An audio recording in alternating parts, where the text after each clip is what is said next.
Hello, Musto006, we're back for part 10 of Mega Man and Bass. Last time we took out Burner Man, the last remaining Robot Master stage, and that means it's time to go after King. Well, in a little bit. First off, we're going to go shopping, and we're going to go to an extra stage where I'm going to have to destroy a bunch of crystals in order to actually progress to King. But in order to do so, I'm going to get a huge amount of bolts, so I want to get rid of some bolts here. So just go to the shop first. You can see here that you've got an extra lives, energy balancer, an exit unit, spike guard, comm system, that will be needed for certain other items, an item present, rush search, you know all about that, Eddie, who comes in and drops energy, an auto charger for the buster, critical attack, super recover, energy analyzer, energy saver, CD counter, CD finder, we all know about that one, damage absorber, super armor, auto recover, hyperspeed charger, and beat. So for the moment I'm just going to get the super armor, which reduces the amount of damage the Mega Man takes. So there are I mean, you could in theory obviously farm away and get all these items, and there are certain items that are certainly better than others. Personally, I'd probably recommend the one I'm getting, which reduces damage. I'd also probably recommend the auto charger. I'd also probably recommend the one that prevents you, or when you take, that deals critical damage. Not really my cup of tea, because I tend to like to not take damage too much. I'll explain how that works in a moment, because I actually get it with base, so I'll explain how it works there. But here we go to the crystal room. So basically we have to use our 8 abilities in order to actually destroy these little crystals in order to progress through to King. So in the first one, in the top left, we get out Dynamo's weapon, Lightning Bolt, just shoot away, and it will destroy all four of them. I'm going to be using the weapons that were certainly intended, so one each per room. So the second one on the left, get out the ice wall, obviously spikes there on the floor, so we couldn't travel down there. So yeah, get out ice wall, push it against the wall, and it will run along the spikes and destroy the switch, or the crystal. This one, you need to get Spread Drill, which is Ground Man's weapon, set it off, and then it's splitting it again, so it goes higher up, and another bolt. So it's kind of a weird kind of thing for Mega Man. This is not really done in any other game that I'm aware of in Mega Man. But yeah, it's kind of a weird way to kind of get access to the fortress. So for this one, bottom left, we get out Tengu Man's Tengu Blade. Mega Man can't jump up that high, so we have to use the Tengu Blade as a projectile weapon, if you will. So aim at the wall to the side, and it'll bounce off and rise up and hit it. Bottom right, we need Magic Man's weapon, Magic Card. Shoot a Magic Card to the right and up in between the areas that are blocked off by walls, and you get your bolt. Second bottom on the right hand side, get out Burner Man's Wave Burner, which we've seen multiple times before already in getting CDs, so use it to first of all burn away the blockade, and then use it to burn the crystal. So just two left. Second up on the right hand side is this one, which you're going to need to get the remote mine from Pirate Man, and God, I hate getting this one. You have to basically shoot the remote mine in this tiny gap and control its direction, but it's incredibly hard to do because you've got to get through a tight gap. It's very easy for it to stick once you move it, to stick it against the ceiling or another wall and not get it all the way along. It's so annoying. And by the way, there's nowhere really anywhere to replenish your weapon energy, so you use it all and you're stuffed. But anyway. Top right, and this one will be kind of maybe a bit of a amusing one if you did it first off, or because you're not quite sure which weapons to use. But by process of elimination, the last one left we had was Copy Vision, which is Afro Man's weapon. So yeah, just jump up and set Copy Vision going away. It will shoot through the wall, and it will destroy the similarly coloured switch. By the way, you can go to that crystal area earlier on in the game and get extra bolts and buy all these other extra weapon or items in the shop a lot earlier. But as I say, I wanted to kind of play through the game, all the Robot Master stages, with just bare bones Mega Man, or indeed bare bones Bass, just to make that a little bit sort of, I suppose, yeah. Well, I don't want to say deliberately trickier for myself, but in the absence of actually doing perfect runs, I thought I would at least play through the levels as I would do if I were doing perfect runs. So once I've got all those bolts, by the way, you get 100 for each, so that was 800 extra bolts. And I went to the shop initially because I would have ended up with too many if I'd gone straight to this, if I'd picked up all 800 bolts without first spending some money. So basically, what I did here when I had all my extra bolts was I got the energy saver, which uses less weapon energy. I got Eddie because the final boss in particular is a pain in the neck potentially if you don't have some health, and that's with no E-tanks. That's really the only way to get extra health. At least when you're in a boss fight. But I also got this auto recover, which basically means when Mega Man stands still, he will recover energy very, very slowly. I can actually speed that up, and we'll actually see that a bit later on. Since I'm playing on the ROM version, I can actually just kind of speed through and make things a little bit easier for myself. So yeah, those are the items I bought. So you can certainly get other ones, but I thought those were probably the most useful. By the way, I just went quickly into the crystal teleporter room just to basically go into, in effect, a level very quickly, just so that I could actually save and have all my progress and all my bolts and items properly saved. So that is the crystal teleporter done. So you have to do that in order to actually get to King's Fortress. And here we go, King 1. Now King 1 I don't have too much of a problem with. I do want to pause at some point in time just so you can hear the awesome music. This is probably one of my favourite stage musics of the entire Mega Man series. I absolutely love the theme to King 1 and King 2. By the way, I just equipped the damage absorber there, so I take now less damage when I get playing through the game. But yeah, King 1 I don't have so much of a problem with. Oh, King 2 is another issue altogether, but blimey. We'll get to that when we get to it. And yeah, for Mega Man at least, we're going to need to get out of the ice wall and use it to get across that spike pit. And if that wasn't the most stupidly placed telly I've ever seen, I don't know what will be. Yeah, that was kind of garbage. And in case you're wondering why I've jumped there are holes in that floor. Ugh, there did not need to be holes in that floor. Admittedly, it's not over the spikes, so thankfully if you do fall through it, you'll, at least if you're not aiming like right when you fall through it, you will land back on the safe spot. So they could have been really, really dickish and put the pit there over the spike. So they didn't do that. But good grief, it did not need invisible floors. And yeah, we're going to get lots of callbacks, obviously, to other areas. So that was the annoying centipede enemies from a ground stage, which are really, really freaking hard to kill quick enough, or actually, dodge. Particularly with Mega Man there, since there was no real way to get out of its path. So yeah, other than using weapon energy, it's going to be really, really tricky to take out that second one without taking damage. And there was a little section there from Astro's stage where we had the rising platforms. We now have the rear spring blocks, so they get up to the top right and slide through.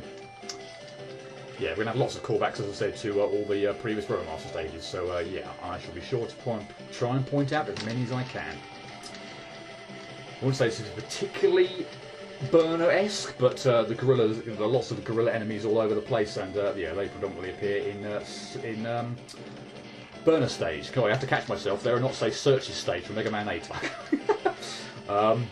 This gorilla, there are lots of safe spots in theory for those splitting apart spike ones. You could stay on the top left of the ladder. That would be a safe spot, but I thought that's probably the best thing to do is to get up to the very top left. There's some health there as well, and yeah, that seems to be the best safe spot, frankly. In preparation for the next screen, I decided to get out the Wave Burner because we've got these annoying lightning barrier enemies which you have to take out the top and the bottom, and yeah, Mega Man has a hell of a time taking out the bottom. I could have used Ice Wall, I suppose, that might have been an idea, but oh well, Wave Burner did pretty well anyway. And here we are bringing back, or as a callback to Dynamo stage with these flame mets and these conveyor belts, which you have to be careful, obviously, not to go too fast on them, or you'll speed them up and you'll go flying. So yeah, keep jumping, don't just kind of run on the spot on them, otherwise you'll find yourself that you yeah, get them going really, really fast, and yeah, that can be really freaking annoying to dodge all the enemies. This bit goes atrociously. I thought, oh, Wave Burner did such a good job last time, I'll get it out again. But yeah, it doesn't seem to be doing a very good job of taking out the lower barriers. Terrible, terrible playing. Ugh. And this kind of like, I can only best describe as kind of like junk area. Yeah, you can see there are spikes there on that bottom of the second one, or you can see now there are spikes all the way along there, so just keep jumping. It works a little bit almost like you can just kind of like perpetually kind of jump there, but so yeah, just watch out and don't sink too far through it. Pretty easy screen to get through with Mega Man, just slide through all the bottom areas. And apologies for what I'm about to do on this screen. Yeah, I was like desperate to try and do this without taking as little damage as possible, but I just pretty much just jump and stay here for an absolute eternity, jumping up and hitting this gorilla once every time in the foot. So yeah, apologies for this. I'm sure it's not fun to watch. Probably not all that fun to commentate over, frankly, but it is what it is. Eventually it will go down. And that still leaves us with a bit of a tricky situation to get out, because we need to freeze these spines in place, and we need to do so that we can actually get on the right-hand edges of the platforms in order to make it up. But hey, I got through without taking any damage, so all that time and effort was well worth it. Here we have an area where we've got this slime, sludge, sewer, gunk, whatever it is, that halts all the kind of slightly reduces our jumps, so be careful here. Clever use of the charge shot, if I do so myself. Shooting through the wall there, otherwise that gunk enemy would have been really, really annoying. And as we approach pretty much the last area, we've got this giant rhino to deal with. So basically, climb the ladder, shoot away at it. If it does the horn attack, then just jump over it. If it does the 3 missiles attack, then climb down the ladder. Seems to be the best spot. There are probably safe spots you can wait up there on the top area, probably close to it. Seems to be the missiles don't seem to go that far, but I always thought the safe thing to do was just climb down the ladder where the missiles are not going to get at you.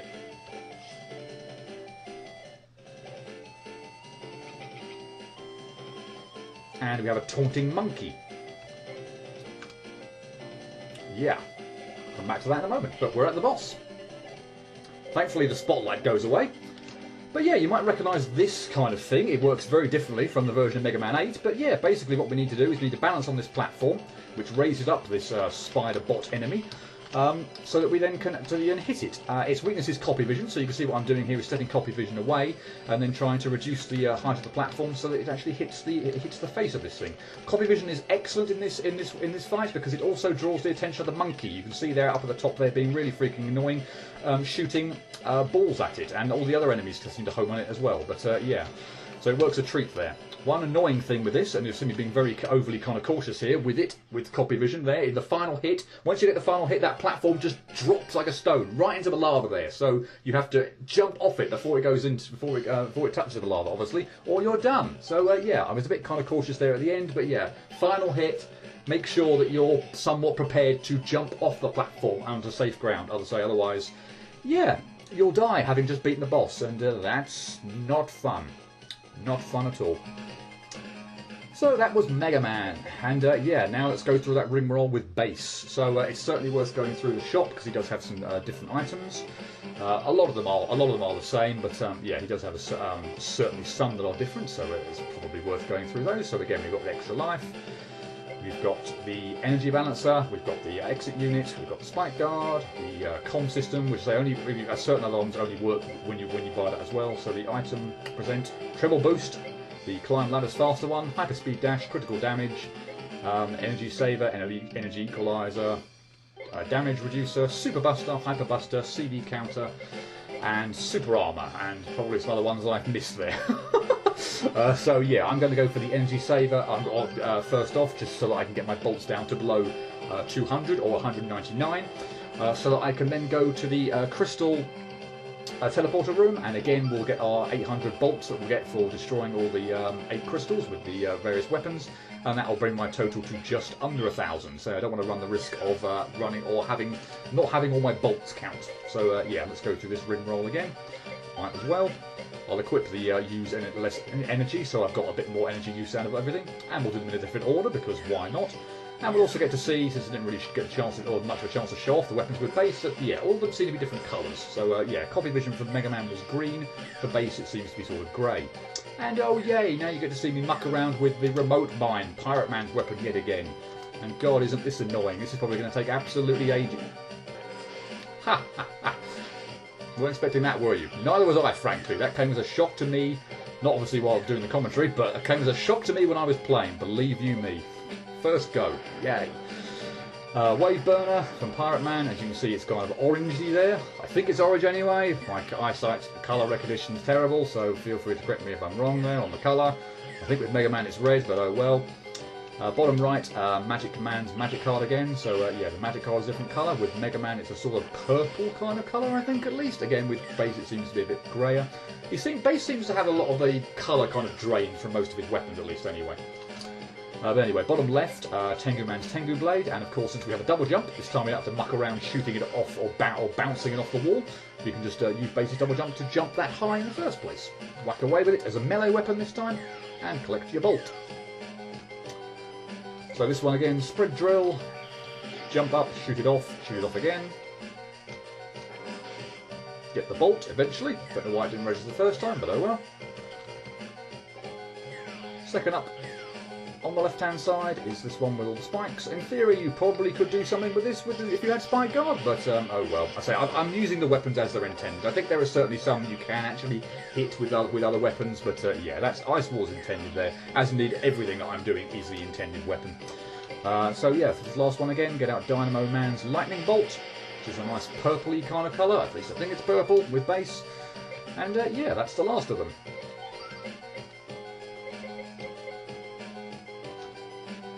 So eventually, when I finish mucking around on the weapons screen, we'll come out of the crystal teleporter screen, and we'll go back to the shop and buy some items. So, as I talked about with Mega Man, I do actually buy the critical damage weapon for Base. So what this actually does, you may have seen Mega Man or indeed Base when I'm doing boss fights, called critical attack, when he's down to like about a quarter health, he'll start panting. So if ever you see Mega Man after I defeat the Robot Master panting, that means he's down low on health. This critical attack means that if Mega Man or indeed Base is low on health, then he can actually do some extra damage with his weapons. So it's very good in the pinch, and I got it here with Base because I was expecting to take lots of damage with Base. He also seems to be not quite as resilient, and he doesn't have any healing items, unlike Mega Man, so I think it's probably a good idea with Base. But I tend to avoid it with Mega Man just because, as I say, I usually tend to like to go through games not taking damage anyway, so feeling confident in my own abilities to not take damage. There are other items that I just prefer over that with Mega Man. I also bought a treble boost with Base, and I'm also going to buy the Super Recover, which means I get extra weapon weapon and health pickups from weapon and health capsules, and the Super Buster. The Super Buster is godlike. Yeah, I could have made the game so much easier for myself by having purchased the Super Buster earlier, but again, as with Mega Man, doing kind of Base through with the Robot Masters, with bare bones Base, just to kind of get a feel, I sort of show you kind of how difficult things can be. But this Super Buster is going to be so freaking good for Base. By the way, I thought it probably worth addressing that I did this slightly out of order, so obviously you'll have been aware, and you would have seen when I'm going onto menu screens, that I got all the CDs as afterwards, so you will have already seen me had treble boost before, and certain other items, the exit items, but what I basically did, because it was a ROM, I took a save version, or a save state, sorry, for the game, and just kind of at this point in time before I did all the shopping, just so that I could go back and get all the CDs and everything quickly. So yeah, I bought treble boost here. I had it when I was getting the CDs, but yeah. I do want to pause to the music, so yeah, what I'm going to say is Base takes a slightly different route up front, first off, and yeah, I'm going to let you hear the awesome music for this stage, which I love.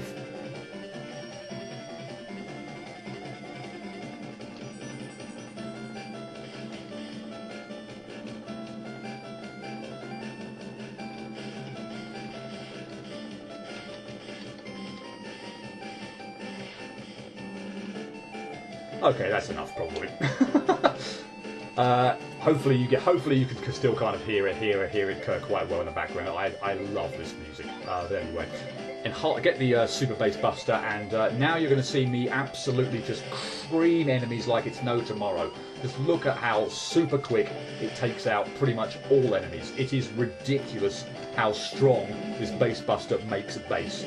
My recommendation, I won't even take out that centipede really early. My recommendation, if you're just playing the game, normally, as soon as you can, go to the shop and purchase the Super Buster for Base. I don't want to say it breaks the game because it's still reasonably difficult. And one, of course, of Base's weaknesses, by the way, yep, we'll skip all that nonsense with the reappearing disappearing blocks. We have to take the upper route here because, of course, Base can't slide, so a little bit more dangerous. And I'm being a bit careful here not to get caught by those fire mets. But yeah, bass, it doesn't break the game, but it just makes things so much easier. Particularly since one of kind of bass's weaknesses is like boss fights. He gets through levels much easier than Mega Man does, but generally has a much harder time with bosses. This Super Bass Buster just makes life so much easier. Buy it as soon as you are able. Another great thing about bass, you can skip huge chunks of levels, so we don't have to worry about that entire Dynamo Man section with the conveyor belts. Yeah, we'll just use bass's double jump ability to grab the ladder straight off. Also, really helpful for that screen in the sense that I can aim the Bass Buster down or diagonally down, just get rid of those the lower of those two electric barriers. And look at how quickly I just cream that gorilla. So basically what I'm really going to do, unlike Mega Man, where I'm actually going to like show off boss weaknesses, is to probably just end up using bass. I'm going to skip this section just because I can. Rather than deal with all that again. We saw that screen enough with the Mega Man playthrough. Is pretty much just use, because you've obviously seen me kind of use a weakness anyway, but just show off the Super Bass Buster against bosses and just how effective it can be. It still probably doesn't necessarily make it as strong as the actual true weapon weaknesses, certainly for Robot Masters, but yeah, it still does a hell of a job. It just I cannot describe just how overpowered the Bass Buster is. Not that it makes the game ridiculously easy, but yeah, it's just I'm going to be using that. Careful here. I'm going to be using that for the boss fights in the, or for the most part anyway, the boss fights in the Fortress stages, just because yeah, we've seen all the Robot Master weaknesses with Mega Man, so I might as well show off how the fight would go if you were using Mega Man and you were using just his Buster or indeed Bass. So slightly annoying thing is, because I'm not using copy vision now, is this monkey's going to be really freaking annoying. So I'm just going to take it out for the time being. It will pop up back again. So and of course now when it's aiming or shooting those balls at me, it's aiming them at me and not a copy. So we don't have to worry about them. But yeah, I'd rather just try and take out this enemy with not having to worry about the stupid monkey shooting at me and being all kinds of annoying. So yeah, the annoying thing is it does kind of keep coming back, but oh well. Keep shooting it. I think 3 hits there, and it seems to kind of get stunned, and then it will slap its backside and then go away for a little period. So yeah. A little bit easier with Bass to dodge most things here, particularly the missiles, simply because you have a double jump. I'd certainly suggest staying on the left-hand side of the platform so that you avoid the little miniature versions of itself that rise out of the lava, because yeah, they'll kind of frag you if it's, or well, at least they'll run into you if you're on the right-hand side of the platform. So yeah, that would have got me if I was on the right-hand side. So stay left as much as possible. And yeah. Slightly less irritating with the last hit here for Bass, because you've got a double jump. You could probably react just a little bit better, or once the platform goes away. But yeah, still annoying. But there we go. That is King 1. As I say, I don't have too much of a problem with King 1, but yeah, I'm going to apologise in advance now for the length of the next video, King 2. I hate King 2, it's one of the most ridiculous stages in Mega Man history. I don't know what Capcom were thinking when they designed it. But yeah, not looking forward to that. Hope to see you next time. Cheerio.